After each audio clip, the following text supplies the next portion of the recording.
Did you ever play D&D and think, wow, this is fun, but I wish my character suffered more? No? Well, too bad, because today we're making D&D actually dangerous. No more free power-ups, no more spamming spells like a discount Gandalf. If you want magic, you're gonna pay for it. I'm talking flesh that warps with every spell, veins that glow with raw power until they burst, whispers crawling at the edges of your sanity, and that one wizard in your party who refuses to admit that maybe, just maybe, growing extra fingers with each fireball isn't normal. And if that's not enough, let's talk cursed artifacts, so dangerous they make the One Ring look like a fidget spinner. You ever pick up a sword that grants you unlimited power, but also ensures that you die screaming in a void of endless suffering? No? Well, your players are about to. Oh, and because I'm the most awesome goose of all, I'm giving you both of these hardcore homebrew systems for free in my Discord. Links are in the description. And if you're into even more ways to make your players suffer, my friends over at D20 Dilemma are covering 2 more brutal mechanics, so check them out when you're done here. Alright, let's ruin your campaign in the best way possible. You ever notice how D&D kinda lets you get away with everything? Like your character can walk into a dungeon, kill a god, loot its corpse, and then just go grab a drink at the local tavern like it's another Tuesday. No trauma, no scars, just XP and vibes. And don't even get me started on magic. Magic in D&D is like a cheat code with 0 consequences. Wizards should be shriveled husks of arcane corruption by level 10, not strutting around in their fancy robes like a walking nuke with no downsides. You cast Wish and what? Maybe you can't use it again for a while? That's it? My man, you just rewrote the fabric of reality, bro. You should be vomiting blood and forgetting your name. And magic items, yes, sure, sometimes they're cursed, but half of the time, the curse is just something mildly annoying. Oh no, my sword is whispering evil things to me in my sleeve. Grow up, Steve, it's a +3 sword, deal with it.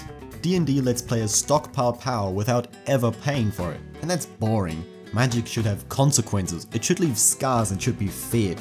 But you know who gets this? The absolute madmen who run the best D&D campaigns on the planet. Have you ever noticed how in the best D&D campaigns, magic isn't just a harmless light? No. Magic in these worlds is terrifying. It comes with risks, corruption, and consequences that make players actually think before throwing out a fireball in every tavern they visit. Take Matt Mercer from Critical Role. He runs a world where magic is so dangerous that the entire government regulates the hell out of it. Because the last time some idiot played around with high-level spells, things like the Calamity happened.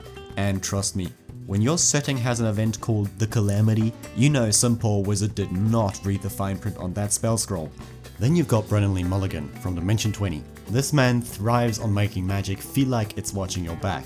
In the Unsleeping City, magic isn't just some cute fantasy mechanic. It warps reality, and if you use it too much, you start attracting attention from things you do not want noticing you. Because, let's be honest, the one thing worse than eldritch horrors are eldritch horrors that know your home address. The best dungeon masters make magic feel like a double-edged sword. Because when magic has real weight, danger, and consequences, every spell and every magic item matters. And that's exactly what we're doing today. Let's talk about the real horrors of D&D. The moment your party's fighter realizes they've wasted their entire existence lifting weights when wizards just rewrote the laws of physics for breakfast. At level 1, sure, the fighter's got an edge. They've got armor, they've got a sword, and they've got actual hit points, while the wizard's just over there dying to some strong winds and rationing magic missiles like it's some post-apocalyptic canned food. But by level 10, the fighter's still swinging a sword, but now the wizard can bend time, summon demons, and erase people from reality. You know, it's like showing up to a knife fight and realizing the other guy has a nuclear arsenal. You know, we shouldn't forget how casters can absolutely destroy entire encounters. For example, divination. Who needs investigation checks when you can just ask a god for spoilers? Teleport. Travel times are for peasants anyways, you know, or dominate monster. Oh, you wanted to fight a boss? Well, too bad, he works for me now. Meanwhile, the fighter, oh boy, he gets another attack per round. Truly amazing, truly game-breaking. But how do we fix this? By making magic hurt. Every spell warps your body, every artifact comes with a deadly curse. Casters finally have something to think about besides, what's the biggest explosion I can cause? And trust me, they're gonna think real hard. People love to talk about how magic is rare and special in the D&D world, but let's be real, nobody in the game ever acts like it.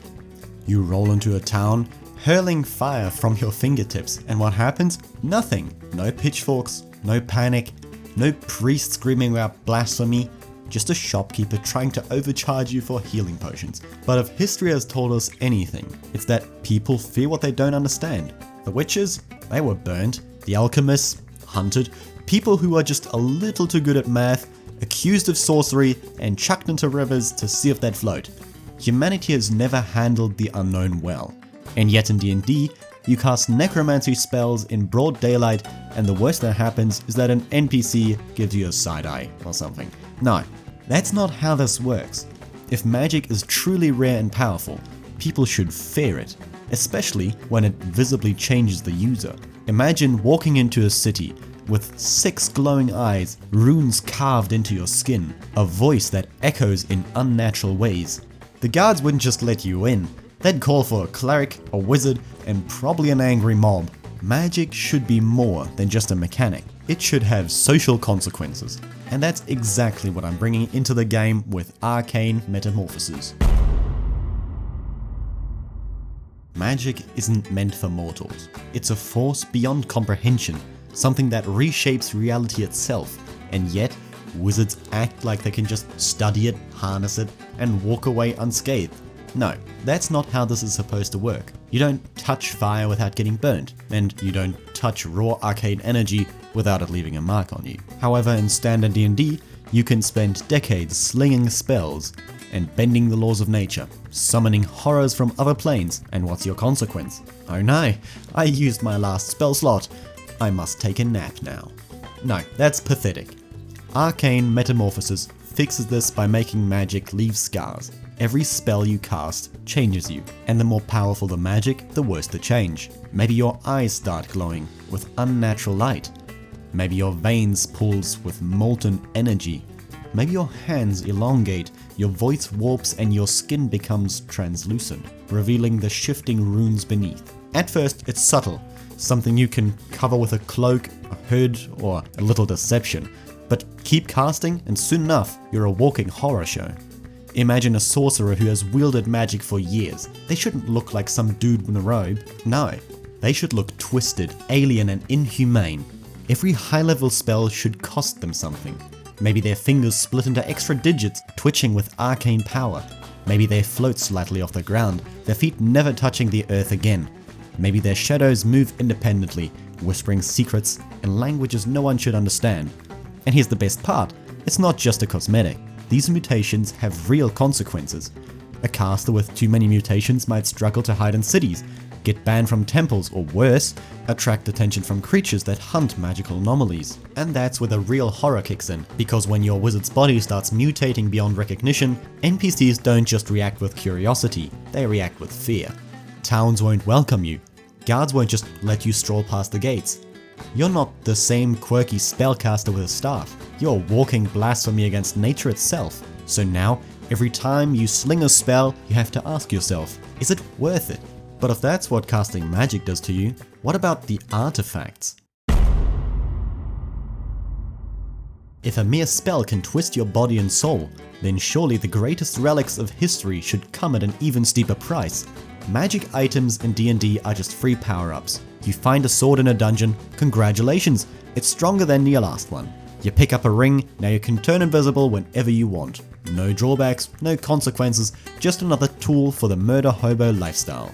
And that is boring. If an artifact is powerful enough to alter the course of history, why in the hell would it let some random adventurer use it without asking for something in return? If you want power, you should have to pay for it. And that's what double-edged devices do. Every magic item in the system is powerful, but every single one comes at a cost. The stronger the artifact, the worse the curse. That rhymed. You want a sword that kills anything it touches? Fine. Just don't be surprised when it starts whispering in your dreams about how much it wants to kill you too. You want armor that makes you invisible? Sure, just know if you ever want to take it off, it's going to take your skin with it. The best part is that these items don't just mess with your combat, they change the way your game is played. You don't just swap out magic weapons like you're picking gear in a video game, you commit to them. These items don't just let you walk away, they stay with you, whether you like it or not. You know, maybe you need that extra power, but how many more times can you afford to use it before the curse finally ruins you? These aren't just magic items, they are traps disguised as gifts. They tempt you with power and dare you to take it. And this works with anything. Weapons, armor, rings, scrolls, anything that should be rare and powerful should also be dangerous. The fact is, magic isn't safe. It isn't meant to be wielded by mortals, and yet every wizard, sorcerer and warlock in D&D struts around like they're just some guy with a job. Like, magic is something you can study, control, and walk away from, but real power doesn't come without a price. You don't channel raw arcane energy without it leaving a mark. You know, in a world where magic is feared, where society is barely tolerated even under normal circumstances, what happens when a caster loses control of what they are? When their body twists beyond recognition, when the town guards take one look at them and reach for their weapons. A high-level wizard shouldn't just have to worry about spell slots, they should have to worry about torches and pitchforks. Well, thanks for listening, friends. Again, both of these systems are for free in my Discord, the link is in the description below. And my friends over at D20 Dilemma have another video just like this, so go check them out and I'll see you guys next time.